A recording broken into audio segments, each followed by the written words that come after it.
আমি তো আওয়ামী লীগ খুঁজে পাই না এখানে। একটা পুরোপুরিভাবে একটা অদৃশ্য একটা শক্তি, যে শক্তি এই দেশকে পরিচালনা করার চেষ্টা করছে। আপনি লক্ষ্য করে দেখবেন সেখানে একটা জিনিস নিশ্চয়ই আপনি সবাই লক্ষ্য করেছেন যে নাহিদ যে সমন্বয়কারী আপনার পড়ছিল, আপনি যে দেখা হয়েছে তাদের সে যেভাবে বসানো হয়েছিল লম্বা করে, তার মধ্যে নাহিদ পরনে আপনার একটা লুঙ্গি ছিল, সেটাকে ঢেকে রাখার জন্য একটা খবরের কাগজ লম্বা করে পেতে দেওয়া হয়েছে। সেই খবরের কাগজের উপরে সে ওই বক্তব্যটা পড়ছিল এবং তাদের যে ফেসিয়াল যে এক্সপ্রেশন, বডি ল্যাঙ্গুয়েজ যা ছিল, তারপরে পরিষ্কার করে বোঝা যায় যে তাদের উপর একটা প্রচণ্ড নির্যাতন, চাপ সৃষ্টি করে তাদেরকে এই বক্তব্যটা তাদেরকে দেওয়া হয়েছে। এবং আমি যেটা আপনার পরবর্তীকালে লক্ষ্য করলো যে তাদের অভিভাবক কিছু আমি জানি না তারা কতজন অভিভাবক, তাদেরকেও একইভাবে চাপ সৃষ্টি করে তাদেরকে কিছু বক্তব্য দেওয়া হয়েছে। এবং আপনারা জানেন যে একটা খাবার নাটক করা হয়েছে, ডাইনিং টেবিলে বসে একটা খাওয়ার নাটক তৈরি করা হয়েছে। এটা আপনার ডিবি অফিসের অবশ্য একটা নামই হয়ে গেছে, আপনার ভাতের হোটেল হিসেবে একটা নাম হয়ে গেছে। তো এগুলো কখন কোন কনে হয়, যখন আপনার এক ধরনের ব্যাংক্রাপসি যখন আপনার সেই প্রতিষ্ঠানের এবং সরকারের মধ্যে এসে পড়ে। আপনার ডিবি আপনার একটা প্রতিষ্ঠান, যে প্রতিষ্ঠানটা আপনার সরকারের একটা অত্যন্ত গুরুত্বপূর্ণ একটি প্রতিষ্ঠান।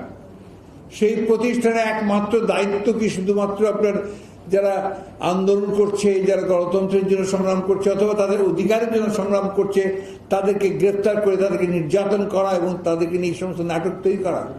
নিশ্চয়ই না। ডিবির আপনার সুনির্দিষ্ট দায়িত্ব, টার্মস অফ রেফারেন্স আছে তাদের কাজের, এবং সেটা সরকারের নির্দিষ্ট করেন, সেই দায়িত্বগুলো তাদেরকে পালন করতে হয়।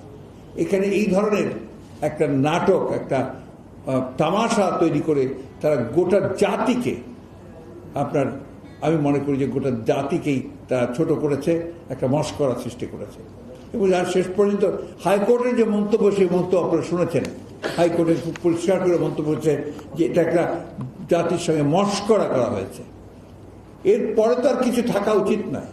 এটাই খুবই পরিষ্কার বোঝা যায় যে আজকে এই ছাত্রদের নেতৃত্বকে আপনার এইভাবে হেয় প্রতিপন্ন করার জন্য এবং তাদের যে মিথ্যা প্রচারণা চালিয়ে আন্দোলনকে দমিয়ে রাখার জন্য এই ধরনের একটা অসৎ একটা উপায় তারা সম্বল করেছে।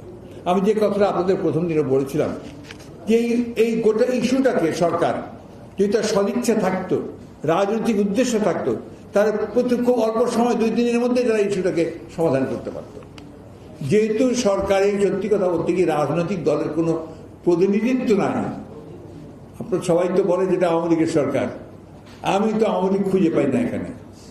আমি যেটা বারবার আপনাদেরকে এর আগেও বলেছি যে এটা মূলত একটা আপনার এখন পুরোপুরিভাবে একটা অদৃশ্য একটা শক্তি, যে শক্তি এই দেশকে পরিচালনা করার চেষ্টা করছে, সেই শক্তির একটা সরকার। এবং আপনি দেখুন যে যেখানে এই সমস্ত বাহিনীর প্রধানরা তারা যে ভাষায় প্রকাশ্যে কথা বলে, মনে হয় না যে কোনো রাজনৈতিক নেতৃত্ব এই দেশে রয়েছে।